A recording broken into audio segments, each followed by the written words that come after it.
क्या प्रधानमंत्री नरेंद्र मोदी का खून खोलेगा? आज जिस उत्तर प्रदेश में खड़े होकर के नरेंद्र मोदी साहब योगी आदित्यनाथ को सर्टिफिकेट देकर के आए, कानून राज का तमगा पहना करके आए हैं, उसी उत्तर प्रदेश में मुसलमानों को, और उसमें भी गरीब बुजुर्ग मुसलमानों को थप्पड़ मारे जा रहे हैं, लात घूंसे मारे जा रहे हैं। ऐसे प्रदेश में आप खड़े होकर के मुख्यमंत्री को तमगा पहनाते हैं कि देखिए साहब, कानून व्यवस्था बहुत मजबूत कर दी है। ये कुछ तस्वीरें देखिए आप, ये तस्वीरें देखिए। कायदे से वीडियो है, लेकिन वीडियो में आपको दिखा नहीं सकता हूं। यहां पर ये बजरंग दल का एक लड़का, अक्षय जिसका नाम है, ये अक्षय नाम का लड़का, बजरंग दल का लड़का, ये थप्पड़ मार रहा है गरीब मुसलमानों को, बुजुर्गों को, जो मोदी जी की उम्र के हैं, उनको थप्पड़ मार रहा है। हम इसलिए वीडियो नहीं दिखा सकते हैं क्योंकि हम कानून से बंधे हुए लोग हैं, हमें यूट्यूब के नियम कायदे गाइडलाइन माननी पड़ती है। लेकिन जो बजरंग दल के लोग हैं, जो जमीन पर इस तरीके का आतंक फैला रहे हैं, उन लोगों के लिए कोई गाइडलाइन, कोई कानून है या भी नहीं है। इसी तरीके से कभी आप रेस्टोरेंट में घुस जाएंगे, वहां पर कोई हिंदू लड़की है, उसके साथ में अगर दो मुस्लिम लड़के मिल जाएंगे, पूरा तोड़फोड़ करेंगे, आप बवाल मचा देंगे, आतंक फैला देंगे आप। कहीं पर भी बस मुसलमान दिख जाए, इनके अंदर का कीड़ा वो बाहर आ जाता है, इनके अंदर की जो नफरत है वो बस बाहर आ जाती है। इनको दाढ़ी चाहिए, टोपी चाहिए, और दाढ़ी और टोपी दिखते ही ये ऐसे हो जाते हैं कि बस जैसे कि वो लाल कपड़ा दिखने के बाद में हालत हो जाती है, उसी तरह की इनकी हालत हो जाती है। और प्रधानमंत्री इसी प्रदेश में खड़े होकर के आज तमगा पहना करके आ गए। कमाल है साहब, कमाल है। ये घटना जो है वो बदायूं की है, मेरठ में, जहां पर आज प्रधानमंत्री बोल रहे थे, जहां पर आज कांग्रेस को लेकर के एकदम आप ये कहिए कि राशन पानी लेकर के प्रधानमंत्री चढ़े हुए थे, और वहां पर इस घटना को लेकर के कुछ नहीं कह पाए। मुसलमानों पर किस तरीके से जुल्म, अत्याचार और क्या क्या हो रहा है, किसी से बताने की जरूरत है क्या? लेकिन प्रधानमंत्री के शब्द से उनके मुंह से एक शब्द नहीं निकला, एक शब्द नहीं निकला। वो एक बात नहीं कह पाए कि साहब योगी आदित्यनाथ जी, ये हो क्या रहा है। अभी घटना मैं आपको बताता हूं, ये उत्तर प्रदेश के बदायूं की घटना है। बदायूं के अंदर दो गरीब मुसलमान बुजुर्ग और उनके साथ में एक करीब 40 साल की एक उम्र का एक और मुसलमान, 3 मुसलमान जो जा रहे थे, और पीछे से ये अक्षय जो है स्कूटी लेकर के आता है हॉर्न बजाते हुए, और वहां पर जो है वो इनसे कहता है कि आप आधार कार्ड दीजिए। ये कहते भी है कि अरे भाई ऐसा मत करो, ऐसा मत करो, हाथ जोड़ते हैं उसके आगे, फिर थप्पड़, फिर थप्पड़। और उसके बाद में ये वीडियो किसी ने बना लिया, उसके बाद में कई 100 मीटर तक, आप ये कहिए करीब करीब 150-200 मीटर तक इनको लात घूंसे मारते हुए लेकर के गया है, जैसे कि ये सड़क इसके बाप की हो। बताइए आप, ये नंगा नाच हो रहा है, लेकर के गया है ऐसे मारते मारते मारते मारते मारते मारते, कोई कसूर नहीं, कोई बातचीत नहीं, कुछ नहीं। मुसलमान दिख गया, आधार कार्ड दिखाओ, जैसे मुसलमान अपने आधार कार्ड को अपने माथे में और अपने पीठ पर जो लगा करके घूमे कि भाई ये लो आधार कार्ड, तुम चेक कर लो। अरे आधार कार्ड में क्या है? तुम पुलिस हो? तुम हो कौन? और किसी को भी तो इतना हक नहीं है। और सबसे बड़ी बात यह है कि कल न्यूज एंकर वो रूबिका लियाकत बहुत चिल्ला रही थी कि देश का अपमान कर दिया, ये कर दिया, वो कर दिया। और कुछ लोगों ने कहा कि भाई रूबिका लियाकत जी रोजे रखी हुई हो तो कम से कम रोजे के अंदर तो पाक साफ भाषा का इस्तेमाल करो, क्योंकि कांग्रेस को लेकर के कह रही थी रूबिका लियाकत कि ये लंपटगिरी है और इसको कहने में कोई लाग लपेट नहीं होनी चाहिए। कांग्रेस पर तो इनका इतना जोर चलता है, रूबिका लियाकत को एक गरीब बुजुर्ग मुसलमान दिखाई नहीं देंगे कि इनकी हालत क्या है। अरे ये भी आपकी पिता की उम्र के मुसलमान होंगे, जरा सा 2 मिनट के लिए 2 शब्द इनके ऊपर भी लिख देती। नौकरी करनी है ठीक है, लेकिन इतना भी क्या जमीर मार करके नौकरी करना, और इतना भी क्या डर, या फिर एक एक चीज के लिए मनाही है कि भाई आप ट्वीट भी नहीं करोगे, आप कुछ नहीं करोगे, खाली जयकारे जयकारे जयकारे लगाना आपको। अब बताइए, कुछ भी घटना नहीं है, सिर्फ इतनी सी बात है, मैं आपको सुनवा देता हूं इनकी जुबानी। ये बुजुर्ग खुद बता रहे हैं कि भाई हम तो आए थे गांव में और मस्जिद के लिए जो है चंदा मांग रहे थे, और इस बीच में एक पीछे से लड़का आ जाता है। बताइए, कुछ भी घटना नहीं है, कहीं कुछ नहीं हुआ है, कोई आसमान नहीं फटा, लेकिन बस ये शुरू हो गए। तारीख 16 सोमवार के दिन हम रुदान गए थे मदरसे के चंदे के लिए। तब हम जैसे ही गाँव घुसे तो एक लड़का हमारा नाम उसने अपना बताया, और हम देखा तुम गाँव में घूम सकते। हमने कहा ठीक है, हम साहब गाँव से जा रहे हैं। बोले तुम गाँव से निकल जाओ और तुम जिहादी हो, कटुए हो। उसके बाद उन्होंने फ़ोन करके स्कूटी पर 2-3 लड़के और आ गए। उन्होंने मेरे से आधार कार्ड मांगा, मैंने आधार कार्ड दिया, और ये मेरा नाम देखते ही उन्होंने मुझसे कहा टोबी तार और लात घूसे मारना पीटना मेरे साथ चालू कर दिया। हम अभी इस्लाम नगर आए हुए थाने अपनी तहरीर लेकर। सबसे बड़ी बात यह है कि इस लड़के को गिरफ्तार कर लिया गया है, लेकिन इस लड़के को गिरफ्तार किया गया है तो कोई एफआईआर दर्ज हुई होगी। एफआईआर दर्ज हुई है तो एफआईआर की कॉपी होगी, लेकिन कोई एफआईआर की कॉपी नहीं दिख रही। यह कहा जा रहा है कि शांति भंग करने के कारण इस लड़के को जो है वो पकड़ लिया गया है, गिरफ्तार कर लिया गया है। अरे भाई, ये शांति भंग कर रहा है, ये एक समुदाय विशेष के खिलाफ जहर फैला रहा है, ये केवल शांति भंग कर रहा है। आप सोचिए जरा, किसी पुलिस अफसर के पिताजी के साथ में अगर कोई लड़का ऐसे करे तो वो पुलिस वाला क्या हाल करेगा उसका।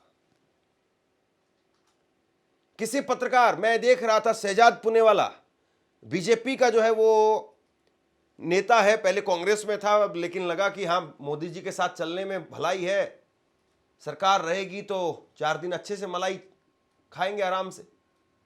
उनकी माताजी को किसी गाड़ी ने जो है वो टक्कर मार दी, वो खड़ी हुई थी और कोई बैक करके गाड़ी लेकर के आ रहा था, टक्कर लगा दी और टक्कर मार दी तो वो गिर गई। उनको हॉस्पिटल लेकर के गए, वो 1-2 दिन बेचारी हॉस्पिटल भी रही। लेकिन शहजाद पुनेवाला की हिम्मत है कि वो इन गरीब मुसलमानों के लिए लिख दे। भाई ये कर क्या रहे थे? इनके हाथ में कोई भीफ था, क्या था इनके हाथ में? और संभवतः रोजे भी रखे हुए होंगे।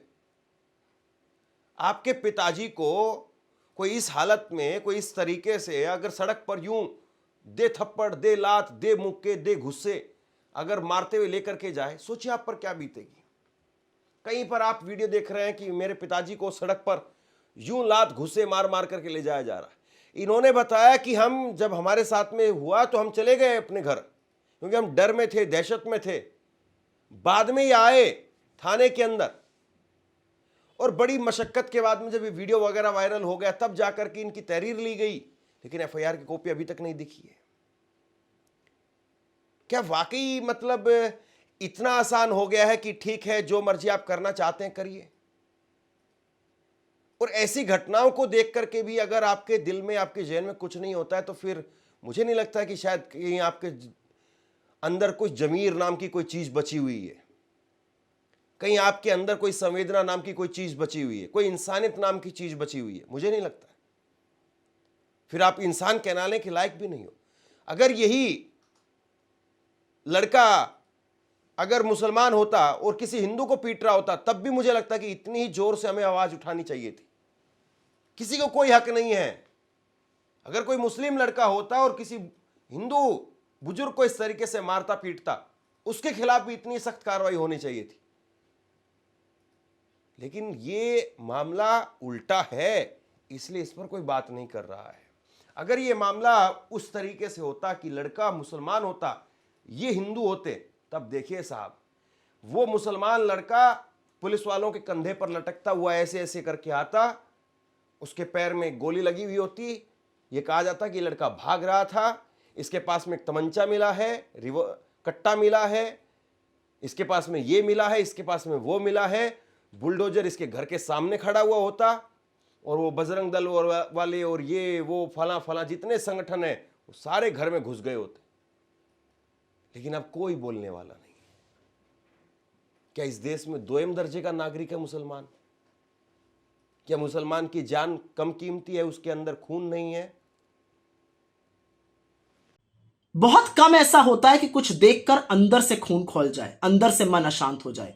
आज बदायूं का वो वीडियो देखकर जिसमें बजरंग दल का अक्षय मुसलमानों को दौड़ा दौड़ा के पीट रहा है और गाली दे रहा है, उसको देखकर मुझे बहुत गुस्सा आया और बहुत देर तक मैं अशांत रही। कैसे हिम्मत कैसे हुई उस लड़के की ये करने की? समझता क्या ये अपने आप को? ये कर कैसे सकता है इस तरह की हरकत हिंदुस्तानियों के साथ? सुनने में आ रहा है पुलिस की गिरफ्त में। इसका तो वो हाल होना चाहिए कि इसको छठी का दूध याद आ जाए। ऐसा करने से, सोचने से पहले भी इसकी रूह कांप जाए। लेकिन इन लोगों को हौसला कहां से आता है, कहां से मिलती है प्रेरणा? इनको प्रेरणा मिलती है सत्ता में बैठे हुए नफरतियों से। और शुरुआत करते हैं प्रधानमंत्री से। जब प्रधानमंत्री खड़े होकर शमशान कब्रिस्तान करते हैं, जब सूबे के मुख्यमंत्री योगी आदित्यनाथ खड़े होकर 80-20 करते हैं, जब असम के मुख्यमंत्री हिमंत बिस्व शर्मा एक ऐसा वीडियो डालते हैं जिसमें कि वो गोली मुसलमानों पर दाग रहे हैं, तब इन नफरती चिंटुओं को हिम्मत आती है, हौसला बढ़ता है इनका। और देश के गोदी गिद्ध मीडिया से तो मैं क्या ही कहूं। कल कुछ युवाओं को नोच रहे थे क्योंकि उन्होंने मोदी की कलई खोल दी थी, तो आज सांप क्यों सूंघ गया? ये जो बजरंग दल के हिंसक लड़के हैं, जिस तरह से वो मुसलमानों को पीटते हैं, क्रिसमस में तोड़फोड़ करते हैं, उससे देश की छवि बर्बाद नहीं होती, देश की छवि धूमिल नहीं होती? या देश की छवि वाला कॉन्ट्रैक्ट, देश की छवि वाला जो कारोबार था वो कल ही के लिए मिला था? घिन आती है ऐसे मीडिया से जो नफरत में पूरी पूरी भागीदारी निभाता है। घिन आती है कैसी सरकार से जो नफरत बोती है और उसी की खेती काटती है। और घिन आती है ऐसे समाज से जो अक्षय को इस तरह की हरकत करने देते हैं और उसको रोकते नहीं है। यहीं से कुछ दूर खड़े होकर के नरेंद्र मोदी आज बोल रहे थे, बस कुछ दूर खड़े होकर के। और नरेंद्र मोदी वो कह रहे थे कांग्रेस नंगी हो गई है, कांग्रेस सिरफरी हो गई है, उसके नेता बेलगाम हो गए हैं, अखाड़ा बना दिया, और अपने मुख्यमंत्री को तमगा दे रहे थे। प्रधानमंत्री जी, क्या आपको जरा सी भी आपके अंदर कोई हलचल नहीं होती है? जरा सी भी हलचल नहीं होती है? या फिर वही बयान में याद कर लूं कि कुत्ते का पिल्ला, और आप याद करिए एक पुराना बयान है। लेकिन कांग्रेस और इसके इकोसिस्टम ने क्या किया? साथियों, कांग्रेस ने भारत के एक वैश्विक आयोजन को अपनी गंदी और नंगी राजनीति का अखाड़ा बना दिया।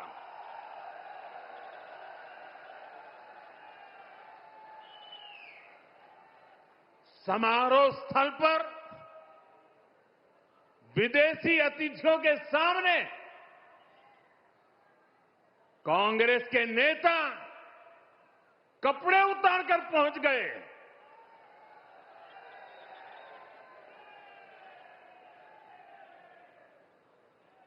मैं कांग्रेस वालों को पूछता हूं, देश तो जानता है आप पहले से ही नंगे हो, फिर कपड़े उतारने की जरूरत क्या पड़ी?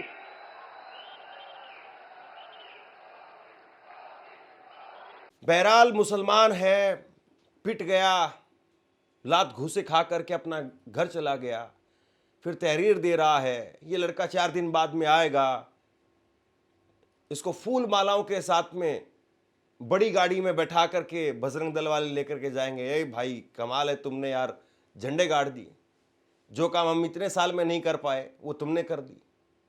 कायदे से ये लड़का, अगर इसको तीनों मिलकर के एक एक झापड़ भी उल्टा लगाते, ये अस्पताल में लेटा हुआ होता।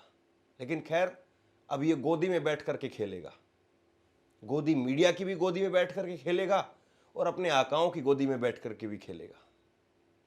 वक्त बदलता है, चीजें बदलती हैं।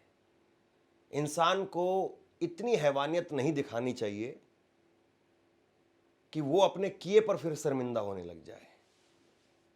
शेयर कीजिए इस खबर को, और आप क्या सोचते हैं नीचे कमेंट बॉक्स में लिख करके जरूर बताइए।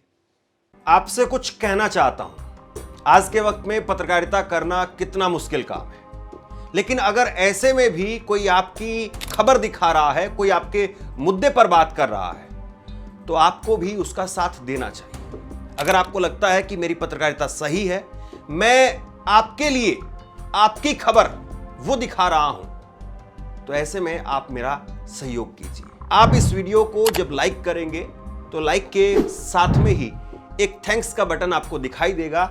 उस थैंक्स के बटन पर आप क्लिक कीजिए और जो भी सहयोग राशि दे सकते हैं वो दीजिए। दूसरा, आप चैनल को ज्वाइन कर सकते हैं और चैनल को ज्वाइन करके भी मुझे मदद कर सकते हैं।